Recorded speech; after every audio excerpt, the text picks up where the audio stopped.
Alright, चलो शुरुआत करते हैं नए चैप्टर की जिसका नाम है simple harmonic motion SHM। Now exam point of view से देखें तो बहुत ज़्यादा इंपॉर्टेंट चैप्टर है। सबसे पहली बात अगर नीट वालों के लिए बात करूं तो 2 सवाल नीट में SHM के पक्का आते हैं और सवाल बहुत आसान होते हैं, करना मुश्किल नहीं होता है।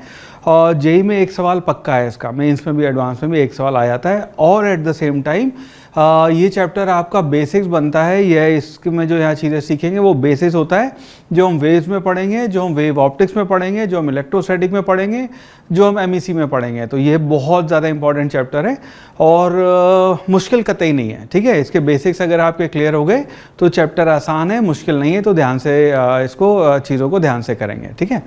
तो सबसे पहले तो बात करते हैं यहाँ पे कौन कौन से चैप्टर में टॉपिक्स हैं। अगेन टॉपिक्स की लिस्ट देख के डर लगता है कि इतने सारे, पर ये सारे टॉपिक छोटे छोटे स्टार्ट फिनिश होएगा। तो लंबा टॉपिक इनमें से कोई भी नहीं है और मुश्किल समझना नहीं होता है। समझ में आ गए तो सवाल फटाफट होते हैं, ठीक है। तो सबसे पहले हम बात करेंगे यहाँ पे पीरियोडिक एंड ऑसिलेटरी मोशन की, कि पीरियोडिक क्या होते हैं, ऑसिलेटरी क्या होते हैं, दोनों के बीच में फ़र्क क्या है। उसके बाद बात हम करेंगे डेफिनेशंस की, ठीक है। डेफिनेशंस के ऊपर पहले तो आपको अंडरस्टैंडिंग चाहिए, उसके ऊपर ये पूरा चैप्टर बेस्ड है, उसके उन्हीं के ऊपर बाकी और बहुत सारी चीज़ें बेस्ड हैं। और प्लस कई बार स्पेशली नीट के एग्जाम में डायरेक्ट डेफिनेशन के ऊपर सवाल पूछे हुए हैं, ठीक है। अच्छा, पिछले 50 साल के सवाल वो हैं, इसके मैं सॉल्व करके आपके लिए इस यूट्यूब चैनल पर डाल चुका हूँ। Right, after finishing this chapter go through all those questions as well, वो सारे सवाल भी प्रैक्टिस करके देखना, ठीक है। तो उसके बाद हम डेफिनेशंस की बात करेंगे। डेफिनेशंस है time period, frequency, angular frequency, wavelength, phase, ये क्या होता है, फेज डिफरेंस, ये कैसे हम इसे डिफाइन करते हैं। उसके बाद हम बात करेंगे identification of amplitude, displacement, velocity and acceleration in SHM, कि एम्पलीट्यूड क्या है, कैसे, और एक्सेलरेशन, वेलोसिटी और डिस्प्लेसमेंट को कैसे देखते हैं हम SHM में, उस पर बात करेंगे। Then will talk about condition and equation of SHM, कि आपकी इक्वेशन होने की कंडीशन क्या है, किस कंडीशन में कहते हैं कि हम SHM हो रहा है, पक्की गारंटी है। इक्वेशन को देख के आप पहचान सकते हैं कि SHM हो रहा है। डायरेक्ट सवाल पूछे हुए इसके ऊपर, या फिर आपको SHM की इक्वेशन अगर लिखनी हो तो वो हम कैसे कर सकते हैं, ठीक है। उसके बाद हम बात करेंगे यहाँ पे एनर्जी ऑफ SHM, कि SHM की एनर्जी हम कैसे लिखते हैं। उसके बाद हम बात करेंगे अलग अलग डिफरेंट काइंड ऑफ पेंडुलम की। तो सबसे पहले बात करेंगे सिंपल पेंडुलम की, और उसके सिंपल पेंडुलम की अलग अलग कंडीशन। कभी उसको लिफ्ट में रख देते हैं, लिफ्ट ऊपर जा रही है, नीचे जा रही है, ट्रक में लगा दिया, ट्रक इधर भाग के जा रहा है, बताओ टाइम पीरियड क्या होगा, एंगल क्या होगा, वो सारी कहानी करते हैं। सो वो सब कहानी हम सिंपल पेंडुलम के साथ करेंगे, ठीक है। या फिर बहुत बार ऐसा होता है कि सिंपल पेंडुलम में उसमें थर्मल एक्सपेंशन भी लग जाता है, बिकॉज उसका फॉर्मूला जो होता है टाइम पीरियड का लेंथ पे डिपेंडेंट है। गर्मी हो गई तो आपकी लेंथ बढ़ जाएगी, ठीक है। किसी और प्लैनेट पे ले गए, वहाँ G कम हो जाएगा। तो वो सारे केसेस हम यहाँ पे कवर करेंगे। उसके बाद बात करेंगे हम स्प्रिंग पेंडुलम की, और उसके बाद आएगा कंपाउंड और टॉर्शनल पेंडुलम। अगेन कंपाउंड और टॉर्शनल पेंडुलम यूजुअली ये जेई के एग्जाम में पूछते हैं, नीट में इसके ऊपर सवाल बहुत कम पूछते हैं, बट ऐसा कोई लंबा चौड़ा मुश्किल टॉपिक नहीं है। I will create a separate video for this, so आपके पास चॉइस होगी पढ़ना नहीं पढ़ना। मैं कहूँगा आप 10-15 मिनट लगेंगे निपटा लेना, बिकॉज यहाँ पे टॉर्शनल पेंडुलम के बेसिस पे आपकी इसकी ज़रूरत पड़ेगी आपको जब आप गैल्वानोमीटर पढ़ेंगे। सो गैल्वानोमीटर का जो फॉर्मूला आता है वो टॉर्शनल पेंडुलम है एक्चुअली, ठीक है। तो वहाँ पे फॉर्मूला काम आता है, तो अगर पता होएगा तो डर नहीं लगेगा। उसके बाद हम बात करेंगे एंगुलर SHM की, सुपरपोजिशन ऑफ SHM की, और चैप्टर फिनिश करेंगे हम डैम्प्ड ऑसिलेशन के साथ। सो ये आपके चैप्टर की कंटेंट की लिस्ट है। अगेन लिस्ट लंबी हो सकता है लगे, बट मुश्किल नहीं है, ठीक है। स्टार्ट होएगा फिनिश होएगा, स्टार्ट होएगा फिनिश होएगा, ऐसे टॉपिक्स हैं, ठीक है। चलो सबसे पहली definition, let's talk about periodic motion, ठीक है। पीरियोडिक मोशन की बात करते हैं। So this is how we define periodic motion, a motion which repeats itself over and over again after a regular interval of time is called periodic motion. तो वो motion जो अपने आप को बार बार रिपीट करे after a fixed interval of time. Again यहाँ पे फिक्स्ड इंटरवल ऑफ टाइम, या जिसका हम टाइम पीरियड निकालते हैं, वो होना बहुत ज़रूरी। तो पीरियोडिक मोशन की आपकी जो प्राइमरीली पहली कंडीशन ये है कि वो है कि उसका टाइम पीरियड फिक्स होना चाहिए, ठीक है। इसके बहुत सारे एग्जांपल हो सकते हैं, जैसे अर्थ, ये अर्थ सन है, अर्थ उसके अराउंड ऐसे ऐसे रिवॉल्व करती है, तो जिसका टाइम पीरियड आपका 1 साल है। दूसरा अर्थ अपने एक्सिस पे गोल गोल घूमती है, तो उसका टाइम पीरियड 1 डे है, ठीक है। ये आपके एग्जांपल हो गए। पंखा चलता है, वो पीरियोडिक मोशन हो गया। घड़ी अगर आपने देखी हो तो उसका जो मिनट हैंड है, आवर हैंड है, सेकेंड हैंड है, वो अपने आप को बार बार रिपीट करते हैं, ठीक है। सो ये ऑलराइट, घड़ी ऐसे चलती है क्लॉकवाइज, ठीक है। तो आपके लिए क्लॉकवाइज ऐसे हो जाएगा, ठीक है। सो ये डायरेक्शन जो है है ये उसकी होती है और उसका अलग अलग टाइम पीरियड आएगा, ठीक है। सो ये सारे एग्जांपल हैं जहाँ पे आपका मोशन पीरियोडिक है। नेक्स्ट बात करते हैं यहाँ पे ऑसिलेटरी या फिर हार्मोनिक मोशन की। नाउ हार्मोनिक और ऑसिलेटरी मोशन जो है उसको हम ऐसे डिफाइन करते हैं कि motion in which a particle moves to and fro, ठीक है, repeatedly about a mean position, ठीक है। सो एक कोई मीन पोजीशन है, उस मीन पोजीशन के अबाउट कोई एक पार्टिकल या जो मोशन हो रहा है आपका वो उस मीन पोजीशन के अबाउट टू एंड फ्रो हो रहा है। टू एंड फ्रो का मतलब है आगे पीछे आगे पीछे आगे पीछे। अगर इस प्रकार का मोशन है तो उसको हम कहते हैं आपका हार्मोनिक या फिर ऑसिलेटरी मोशन होएगा, ठीक है।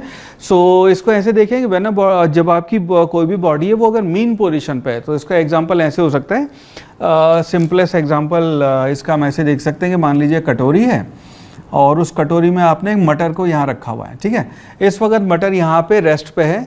अगर आपने इसको हल्का सा ऐसे डिस्प्लेस किया तो ये मटर इधर जाएगा फिर इधर जाएगा और ये जो आपकी मीन पोजीशन है इसके अबाउट ये ऐसे ऐसे ऐसे ऐसे ऐसे ऐसे मोशन करेगा। Now what happens in this case is कि जब आपने इसको मीन पोजीशन से स्लाइटली डिस्प्लेस किया, इसका एक और एग्जांपल हो सकता है कि जैसे मान लो हमने स्प्रिंग ले लिया, स्प्रिंग पे आपका मास लटका हुआ है, ये आपकी मीन पोजीशन है। अब अगर आपने इसको हल्का सा डिस्प्लेस किया, ये ऊपर और नीचे होएगा, ठीक है। सो उस केस में जैसे ये अपना स्प्रिंग है और उस स्प्रिंग के ऊपर मास, एक मिनट, एग्जाम्पल के लिए ऐसे देख सकते हैं कि मान लीजिए जैसे ये अपना स्प्रिंग है, ये अभी स्प्रिंग की आपकी ये नेचुरल लेंथ है, ठीक है। सो इस नेचुरल लेंथ को यहाँ पे रख के अब इसके ऊपर हमने कुछ ब्लॉक्स यहाँ पे ऐसे लटकाए, ठीक है। सो जब ये ब्लॉक्स हमने इसको ऊपर लटकाए और इसको धीरे धीरे धीरे करके छोड़ा, हमें लटक जा, हाँ। सो ये आपकी पहले नेचुरल लेंथ यहाँ पे थी स्प्रिंग की। अब जब इस ब्लॉक को हल्का सा हमने ब्लॉक लटकाया तो ये अपने नेचुरल लेंथ से खींच के यहाँ पे आ गया है। अब ये मीन पोजीशन है, मीन पोजीशन आपका इक्विलिब्रियम है। नाउ इसको अगर आप हल्का सा डिस्प्लेस करेंगे तो ये पार्टिकल यहाँ पे इस मीन पोजीशन के अबाउट ऐसे ऐसे करके ऐसे चम करता है, ठीक है। तो ये आपका एग्जाम्पल हो गया कि मोशन आपका ऑसिलेटरी हो रहा है कि आपकी एक मीन पोजीशन है उसके अबाउट हल्का सा, इसको कहते हैं फ्रॉम इट्स मीन पोजीशन और stable equilibrium when body is displaced slightly. In this scenario a restoring force acts on the body, एक रिस्टोरिंग फोर्स यहाँ पे अप्लाई होता है and that force tries to brings this back to its original stable equilibrium position. और वो restoring force आपका इसको वापस अपनी जगह पे लेके आता है। वापस उसके इरादे होंगे कि आप मीन पोजीशन पे आ जाएं। अगेन ये फोर्स कितना होता है, इसे कैसे कैलकुलेट करते हैं, उसका क्या इफेक्ट होता है, वो इस चैप्टर में धीरे धीरे करके हम पढ़ेंगे यहाँ पे, ठीक है। सो ये हो गई बात आपकी हार्मोनिक या ऑसिलेटरी मोशन की। नाउ मेरा आपसे सवाल ये है कि अगर मैं आपसे सवाल पूछूं कि जब हम कहते हैं सिंपल हार्मोनिक मोशन, तो सिंपल हार्मोनिक मोशन में सिंपल क्या है? ऑलराइट, इसका जवाब मिलेगा आपको अगले सेशन में कि इस सिंपल हार्मोनिक मोशन में एक्चुअली सिंपल क्या है, ठीक है। अब अगर मैं आपसे एक सिंपल सा सवाल पूछूं कि all oscillatory motions are periodic, true और फॉल्स, या फिर all periodic motions are oscillatory, true और फॉल्स, आप इसका क्या जवाब देंगे? मैं कहूँगा, मैं आपको सजेस्ट करूँगा इसको आप पॉज करें और एक बार मनी मन सोचें कि दोनों जो स्टेटमेंट है ऑल ऑसिलेटरी आर पीरियोडिक, क्या सारे ऑसिलेटरी पीरियोडिक होते हैं, ट्रू फॉल्स, या फिर क्या सारे पीरियोडिक ऑसिलेटरी होते हैं, true false. Just keep that answer in your head. Conceptually सवाल पे बात कर रहे हैं तो दोनों सवालों का आंसर फॉल्स है कि हर पीरियोडिक मोशन ऑसिलेटरी होएगा, फॉल्स, हर ऑसिलेटरी मोशन पीरियोडिक होएगा, फॉल्स। कुछ एग्जांपल से समझते हैं इस बात को। सो कुछ सिचुएशन देखते हैं जहाँ पे मोशन पीरियोडिक या ऑसिलेटरी दोनों होंगे। अब वो सारे एग्जांपल ज़्यादा मिल जाएंगे। अगर एक भी एक्सेप्शन मिल गया तो हमारे दोनों स्टेटमेंट फॉल्स हो जाएंगे, ठीक है। सो से फॉर एग्जांपल अगर हम बात करें कि आपके जैसे पंखा लटका हुआ है छत पे, सो ये पंखा जब ऐसे मूव करता है अपने एक्सिस पे, पीरियोडिक और ऑसिलेटरी दो पार्ट में डिवाइड कर लेते हैं, तो ये मोशन आपका पीरियोडिक है, ऑसिलेटरी नहीं है, बिकॉज इसका मोशन जो है उसका टाइम पीरियड फिक्स है। मोशन को पीरियोडिक होने के लिए कंडीशन है कि उसका टाइम पीरियड फिक्स होना चाहिए, वो टाइम पीरियड फिक्स है, लेकिन किसी एक पॉइंट के about to and fro motion नहीं कर रहा है, तो ये वाला मोशन जो है आपका पीरियोडिक है, ऑसिलेटरी नहीं। अगर हम स्प्रिंग की बात करें तो आपका स्प्रिंग मान लो ऐसे लटका हुआ है या फिर स्प्रिंग ऐसे ऐसे हॉरिजॉन्टली रखा हुआ है और उसको मीन पोजीशन से आपने ऐसे या ऐसे डिस्प्लेस किया, ये पीरियोडिक भी है और ऑसिलेटरी भी है, ठीक है। यूट्यूब अगर हो गई आपकी, सो ये यूट्यूब है जिसमें आपने यहाँ से यहाँ तक पानी भरा हुआ है। नाउ ये ओरिजिनल यूट्यूब है, जिसी को यूट्यूब बोलते थे, इट्स नॉट द चैनल और द वेबसाइट, ये आपकी यूट्यूब है। इसमें अगर आपने हल्का से इसे धक्का दिया है तो ये इसके बाद ऐसे ऐसे वो करेगा मोशन, तो ये आपका पीरियोडिक भी है, ये आपका ऑसिलेटरी भी है, ठीक है। इससे बहुत सारे और एग्जांपल हो सकते हैं, जैसे फॉर एग्जांपल फ्लूइड मैकेनिक्स में हम पढ़ेंगे कि ये आपका पानी है, उसमें आपने ड्रम रख दिया, उसको एक टपली मार दी, तो ये उसके बाद ऊपर नीचे ऐसे मूव करेगा। सो ये पीरियोडिक भी है और ये मोशन आपका ऑसिलेटरी भी है, ठीक है। सो और दो चार्ज हैं आपके, एक चार्ज और एक चार्ज, ये आपका प्लस क्यू चार्ज है, ये आपका प्लस क्यू चार्ज है, बीच में आपका एक क्यू चार्ज रख दिया आपने, उसको ऐसे ऐसे मूव करेंगे तो आपका ऑसिलेटरी मोशन, ये आपका पीरियोडिक भी है और ऑसिलेटरी भी है, ठीक है। अब यहाँ पे सवाल आता है कि ये तो ये एक्सेप्शन मिल गया अपने को, ट्रेन कोटा से दिल्ली गई, दिल्ली से वापस वो आई, वो पीरियोडिक है, बट अगेन वो ऑसिलेटरी नहीं है, ठीक है। यहाँ पे जब हम बात करते हैं, अगर मान लीजिए आपका मोशन ऐसा है कि ये आपका मोशन ऐसा हो रहा है कि ये आपका स्प्रिंग रखा हुआ है और यहाँ पे अब आपका मान लीजिए स्मॉल अमाउंट ऑफ फ्रिक्शन आ गया है। नाउ इस केस में मोशन आपका, क्योंकि मीन पोजीशन फिक्स है, इसके about to and fro motion होएगा, इसकी मीन पोजीशन फिक्स्ड है, तो ये वाला मोशन आपका ऑसिलेटरी तो है लेकिन पीरियोडिक नहीं है, फॉर द सिंपल रीज़न कि इस केस में आपका टाइम पीरियड कम हो रहा है। तो हर मोशन आपका ऑसिलेटरी हो, ऑसिलेटरी मोशन पीरियोडिक हो, ज़रूरी नहीं है, हर पीरियोडिक मोशन ऑसिलेटरी हो, ऐसा भी ज़रूरी नहीं है, इस चीज़ को ध्यान रखिएगा। Now before taking a deeper dive in SHM, SHM में इससे पहले कि हम कूद पड़ें, let's look at some definition. यहाँ पे कोई डेफिनेशन सीखते हैं, ठीक है। अगेन ये डेफिनेशन आनी है आपको बहुत इंपॉर्टेंट है। कुछ हो सकता है आपको लगे रहे तो बहुत ही ऑब्वियस चीज़ है, ऑफकोर्स ये सारी ऑब्वियस चीज़ें होनी चाहिए, 9th 10th में आप सब पढ़ चुके हो, ठीक है। बट फिर भी लोग पता नहीं आंसर क्यों गलत सलत देते हैं, उसके उल्टे पुल्टे काम करते हैं, ठीक है। बट इसके डेफिनेशन के लिए आपको पता होना चाहिए क्या है। तो सबसे पहली बात करते हैं टाइम पीरियड। टाइम पीरियड वो हम इसको ऐसे डिफाइन करते हैं कि it is the least interval of time after which periodic motion of the body repeats itself, ठीक है। सो टाइम पीरियड आपका वो मिनिमम टाइम इंटरवल है जिसके बाद मोशन अपने आप को रिपीट करता है। तो ज़रूरी नहीं है मीन पोजीशन से ही आप मीन पोजीशन देखें, of course that is one of the example, but इस एक्सट्रीम से यहाँ जाके वापस आ गए, उसके बाद अगर वही कहानी दोबारा हो रही है तो वो आपका टाइम पीरियड कहलाएगा। सो टाइम पीरियड किसी भी लोकेशन से आप चालू कर सकते हैं, उसके बाद जहाँ तक वो मोशन वापस अपनी मिरर इमेज या वापस अपने आप को रिपीट करने लगे वो आपका टाइम पीरियड कहलाएगा। और इसकी यूनिट होती है सेकेंड, आपकी ऐसा यूनिट इसकी होगी सेकेंड। दूसरी चीज़ हम यहाँ डिफाइन करते हैं फ्रीक्वेंसी। फ्रीक्वेंसी को हम कहते हैं it is defined as the number of oscillation executed by the body per second. Alright, इसका मतलब ये है कि अगर आपका मान लीजिए ब्लॉक है, स्प्रिंग सिस्टम कंसिडर कर लेते हैं, या सिंपल पेंडुलम ऐसे ऐसे जा रहा है, तो कितने ऑसिलेशन कितनी बार वो 1 सेकेंड में कवर करता है उसको हम फ्रीक्वेंसी कहते हैं। और टाइम पीरियड और फ्रीक्वेंसी में बड़ा इंटरेस्टिंग रिलेशन है। जब हम कहते हैं कि frequency is equal to 1/t और हम कह सकते हैं t is equal to 1/f, ठीक है। फ्रीक्वेंसी है, इसकी यूनिट्स होएगी हर्ट्ज़ और इसके डायमेंशन होंगे टी इनवर्स, ये आपके फ्रीक्वेंसी के डायमेंशंस हो जाएंगे। नेक्स्ट है एंगुलर फ्रीक्वेंसी। एंगुलर फ्रीक्वेंसी जो हम वो डिफाइन करते हैं किसी भी बॉडी के मोशन की, वो हम कहते हैं ओमेगा। जो आपकी एंगुलर फ्रीक्वेंसी होएगी उसको हम कहते हैं ये हो गया 2π मल्टीप्लाइड बाय f। तो आपकी जो फ्रीक्वेंसी है उसी को 2π से जो मल्टीप्लाई कर देते हैं, इसको हम कहते हैं एंगुलर फ्रीक्वेंसी। और ये इसकी यूनिट होती है आपकी रेडियन पर सेकेंड, और इसके डायमेंशन जो होते हैं वो टी इनवर्स के ही होते हैं, ठीक है। बिकॉज रेडियन जो है ये आपका डायमेंशनलेस क्वांटिटी। अगेन ओमेगा क्या होता है, कैसे होता है, सर्कुलर मोशन में एक बार हम पहले कवर कर चुके हैं। नेक्स्ट यहाँ बात करते हैं फेज़ की। बहुत ही इंटरेस्टिंग टॉपिक है और फेज़ यहाँ से अब चालू होएगा। फेज़ आपका यहाँ पे SHM के चैप्टर में आएगा, फेज़ आपका वेव्स के चैप्टर में आएगा, फेज़ आपका साउंड के चैप्टर में आएगा, फेज़ आपका AC के चैप्टर में आएगा क्लास 12th में, और फेज़ आपका वेव ऑप्टिक्स में आएगा, ठीक है। सो बहुत इंपॉर्टेंट टॉपिक है, फेज़ आपको पता होने चाहिए क्या है। Now phase of vibrating particle at any instant is a physical quantity which completely expresses the position and direction of the motion of the particle at that instant with respect to mean position, ठीक है। Oscillatory motion, in oscillatory motion the phase of vibrating particle is the argument of sine or cosine function involved to represent the generalized equation of motion of the vibrating particle। ये तो हुई किताबी परिभाषा, ठीक है। Phase को हम ऐसे डिफाइन करते हैं, सिंपल अगर हम बात करें, सो फेज़ हम ये कहते हैं कि आपका जो मान लो इक्वेशन है y is equal to a sine of omega t plus phi naught. ये आपका पार्टिकल ऐसे एसएचएम कर रहा है। इक्वेशन क्या रिप्रेजेंट करती है, अब ये सब थोड़ी देर में बात करेंगे। पर मान लो ये आपकी इक्वेशन है, तो और पार्टिकल आपका ऐसे करके वाई डायरेक्शन में एसएचएम कर रहा है, ये आपकी मीन पोजीशन है, इसके अबाउट ऐसे ऐसे एसएचएम हो रहा है। नाउ ये जो पार्टिकल है, ये जो कंपोनेंट है, इसको हम कहते हैं फेज। ये आपका आर्ग्यूमेंट, जो भी आपके साइन कोसाइन के ब्रैकेट में लिखा होता है उसको हम आर्ग्यूमेंट बोलते हैं। हिंदी वाला बहस नहीं है, पर ये अंग्रेजी वाला आर्ग्यूमेंट है, मैथ्स वाला आर्ग्यूमेंट है, इसको हम फेज कहते हैं।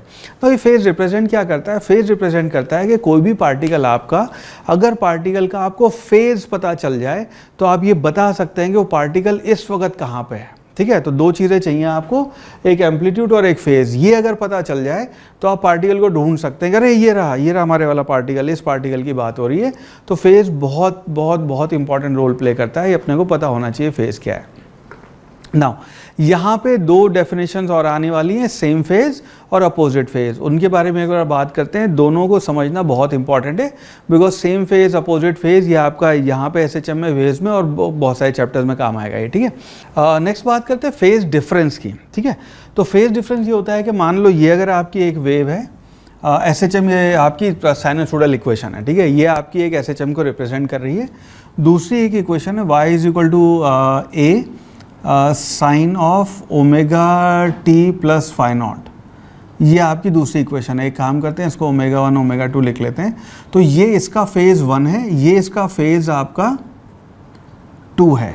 यहाँ जो हम कहते हैं डेल्टा फाई, जो कि आपका फेज, दोनों के फेज का डिफरेंस आएगा, वो होएगा कि इस फेज और इस फेज को आप माइनस कर दें, वो कहलाता है आपका फेज डिफरेंस। ठीक है, सो फेज डिफरेंस होएगा कि दोनों के एक्चुअली फेज का आप डिफरेंस ले रहे हैं। ठीक है, उसको हम कहते हैं फेज डिफरेंस। नेक्स्ट यहाँ पे हम बात करते हैं सेम फेज की। ठीक है, सेम फेज को हम ऐसे डिफाइन करते हैं कि two vibrating particle are said to be in same phase if the phase difference between them is an even multiple of pi, या फिर part difference is an even multiple of lambda by 2, या फिर time difference is an even multiple of T by 2। ठीक है, इसको समझना। तो मान लो यहाँ पे अभी दो वेव की बात नहीं कर रहे, मैं एक ही वेव से आपको सेम फेज समझाता हूँ। ठीक है, सो से मान लीजिए आपकी ये वेव है, ऐसे ऐसे करके वेव इधर जा रही है। ठीक है, सो एक पार्टिकल है जो इस लोकेशन पे है आपकी, ये आपकी इसको ऐसे समझ सकते हो कि ये आपका पार्टिकल है, मीन पोजीशन है, ऐसे ऐसे करके एसएचएम कर रहा है। और जैसे जैसे आपका पार्टिकल ऊपर नीचे जा रहा है, आपने उसकी ये फोटो बना दी। ठीक है, सो ये जो रस्सी से नहीं बना हुआ है, ये इसी का पार्टिकल जब मीन पोजीशन पे था तो आपने यहाँ शो किया, जब ये पार्टिकल यहाँ तक मूव करके गया, यहाँ तक मूव करके गया, वो आपने शो कर दिया। नाउ इस पूरी वेव में अगर हम देखेंगे, सेम फेज के पार्टिकल ढूंढने लगेंगे, तो ये वाला पार्टिकल और ये वाला पार्टिकल, या ये लोकेशन और ये location, they will be called in same phase. In fact ये जो वेव आपकी ऐसे ऐसे ट्रैवल कर रही है, तो ये जो पार्टिकल है जो सेम टाइम में ऊपर जा रहे हैं, सेम नीचे जा रहे हैं, इसके बाद अपने यहाँ पे वेव अपने आप को रिपीट कर रही है, तो ये दोनों सेम फेज में हो जाएंगे, ये सेम फेज में हो जाएंगे, ये सेम फेज में हो जाएंगे।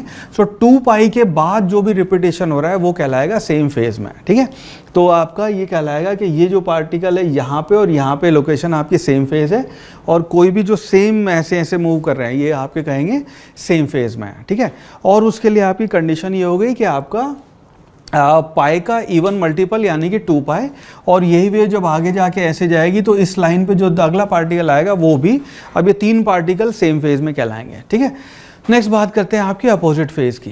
अपोजिट फेज को हम ऐसे डिफाइन करते हैं, when 2 vibrating particles cross their respective mean position at the same time moving in opposite direction, then their phase difference between, हम ये कहते हैं कि then the phase difference between the 2 vibrating particle is 180 degree.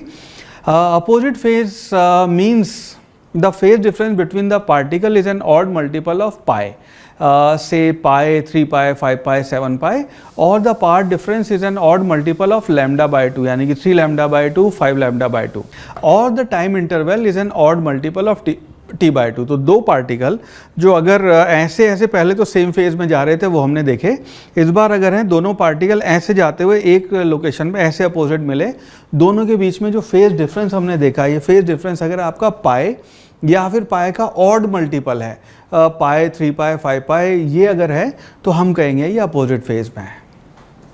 चलो last definition इस पे, amplitude it is the maximum displacement from the mean position. तो जो आपका पार्टिकल जब ये यहाँ से ऊपर नीचे आपका ऐसे ऐसे ऐसे चम कर रहा है, तो ये जो मैक्सिमम आपका डिस्प्लेसमेंट हुआ है अपनी मीन पोजीशन से, प्लस ए और माइनस ए, ये आपका प्लस ए और माइनस ए दोनों, ये पोजीशन कहलाता है आपका एम्पलीट्यूड, कि अपनी मीन पोजीशन से कितना ऊपर या नीचे गया है, या आगे या पीछे गया है, तो इसको बोलते हैं हम यहाँ पे एम्पलीट्यूड।